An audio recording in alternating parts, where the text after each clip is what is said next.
Hello everybody, my name is Chase Folsom and I'm once again here with Michael Massie at another freezing cold night at North Wilkesboro Speedway. We just watched the Cars Tour Championship finale and crowned two more champions in the ZMAX Cars Tour, and watched the ending of some other chapters in the late model scene, but we're going to start with the late model stock car championship. When we came into tonight, it was a 10-point gap between Brenden Queen and Connor Hall. Ultimately, Connor Hall couldn't do enough, and Brenden Queen is your 2024 late model stock car champion. Yeah, it's one of those deals where you had so much attrition, and for Connor to even have a shot, he needed to finish 11 spots ahead of Butterbean, and they're running around each other all night. Connor came on late, he made a late charge at the leaders, too little, too late. But Butterbean, you gotta give him credit. He did just enough to win the championship. He drove a smart race. Anytime this was a chaotic night, lots of wrecks. But anytime anybody got near him and looked like they might rough him up a little, he just let him go on by. And he still got a top 5. So, it was a well-earned championship for him. And what a fun championship battle between those two guys who are actual rivals and became championship rivals here. Yeah, the Langley faithful were either going to be really happy or really sad tonight. Worth noting, you mentioned Brenden Queen, another top 5. That means he ended the year with 8 consecutive top 5 finishes, and surprisingly, none of them ended in victory lane. Meanwhile, Connor Hall, he was kind of reflecting on his season, really, and brought it all right back to here in August when they got in an accident, lost a ton of points that night, and had they just had a better run here in August, they probably win the championship. Obviously, his big opportunity is coming next year when he moves over to Junior Motorsports. He'll be in Carson Quapple's old ride. So why not talk about him next? This is it for Carson Quapple in a late model stock car. Yeah, and it looked like he was going to have the perfect send-off, right? He was just dominating this race for 80% of it. And then all of a sudden, Connor Jones comes and spoils his party and beats him at the end.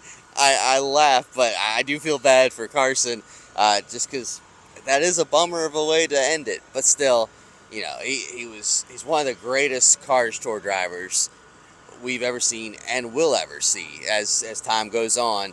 And he's got a bright future ahead of him. It's just really cool that this opportunity netted him a full-time ride in the NASCAR Xfinity Series.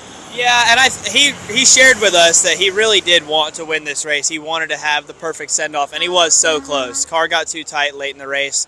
But when he reflected over his 4.5, almost 5 years in the Cars Tour now, this has been a huge stepping stone in his career to go from the super late models and then get his job at Junior Motorsports and, basically work on his own cars and run the late model program for the past 3 years. Will sit tied still for second on the all-time win list, 2 championships, and he did win a Martinsville 300 earlier this year, so that's got to be pretty sweet to go off like that. But he did mention this is it. He will not be running the South Carolina 400. At this time, he doesn't have any races planned for next year, so who knows when we'll see him back in the car again. In other news, the Pro Late Model Championship. That was supposed to be the exciting battle, and then it wasn't.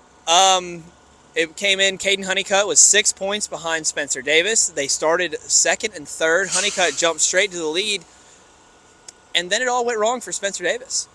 Yeah, Spencer just, I hate to call it a bonehead move, but it just felt like that. He gets damage early, flattens the tire, broke a track bar. They had to replace that. On top of it all, he stops on the track to bring out a caution. They penalize him 2 laps because of it. So the rest of the night, he's just fighting to get his lap back. And, a lot of people crashed out and helped his chances with getting back into it. But it's just, he had too big of a hole to climb out of. It's disappointing because, yeah, it was supposed to be the better championship battle. And instead, it was pretty much over before it even started. So, really bummed for Spencer Davis there. But Caden Honeycutt, he was awesome tonight. You can't deny just the drive from him to get that done tonight. He delivered for sure.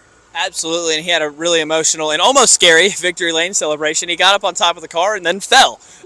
He got caught in the window and slipped and kind of did one of those maneuvers, I guess, down onto the ground, so almost hurt himself. But he was fine, showed a lot of emotion in victory lane. He actually said that they didn't tell him on the radio that Spencer Davis had an issue. They didn't want him to know, and then he found out about 2/3 of the way through the race, they said 29 is the free pass, and he said, "What are you talking about?" So probably better for a while that Caden didn't know that. But I just want to talk about one more thing. North Wilkesboro Speedway, it's really cold here tonight, but I felt like the racing was actually pretty good. Yeah, we had 3 races tonight. We had the Smart Modifieds as well. And I thought all 3 races, I mean, you could put them down for the fact that they were wreck fest, right? But you had really good racing in between those wrecks. In all 3 races, you had a situation where the leader jumped out to a big lead, and then as time went on, guys ran them back down. And sometimes in some of the situations, the leader held on, but then like the last race, we saw Connor Jones get ahead of Carson Quaffle. So that's everything you want in racing: comers and goers, ability to pass.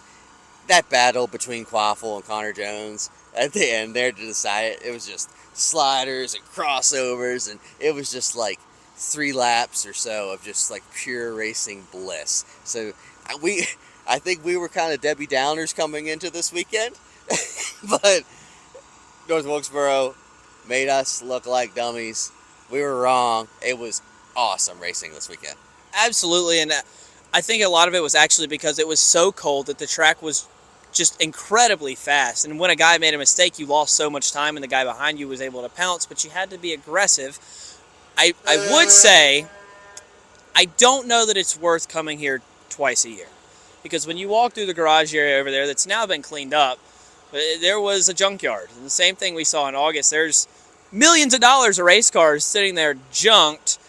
And it's a question of, do the teams really want to come and do this twice a year from now on?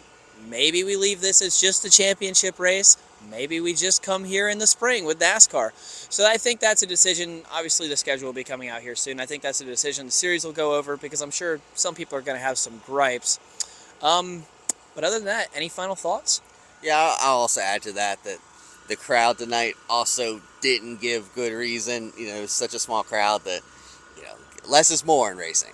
Give us one date, pack that out, instead of diluting the crowd to have it in 2 days. Plus, with such a short schedule, my opinion is you should only go to each place once. But that's we'll fight that battle another day. That's all I got from this weekend. That is certainly a conversation for another day. So if you guys are still watching, I just want to give a quick thanks for following along throughout the entire ZMAX Car Store season. It's been a blast for us to cover the series for the first time full-time this year. We look forward to doing more of it yet next year, and we hope you guys follow along then. We will actually be at, let's see, our next Grassroots race is the All-American 400 at Nashville. Our final late model stock car races will be the South Carolina 400 at Florence, and then the Thanksgiving Classic at Southern National. So a few more events for you guys, but for the Cars Tour in North Wilkesboro in 2024, that's going to do it for us. For Michael Massie and Chase Folsom, myself, we will see you guys at Nashville. Hey race fans, I'm Chase Folsom with Frontstretch.com. If you enjoyed the short track video you just watched, please be sure to subscribe to Frontstretch Grassroots on YouTube for more Cars Tour, ARCA, and other Grassroots racing content. Check out Frontstretch.com for all your racing needs.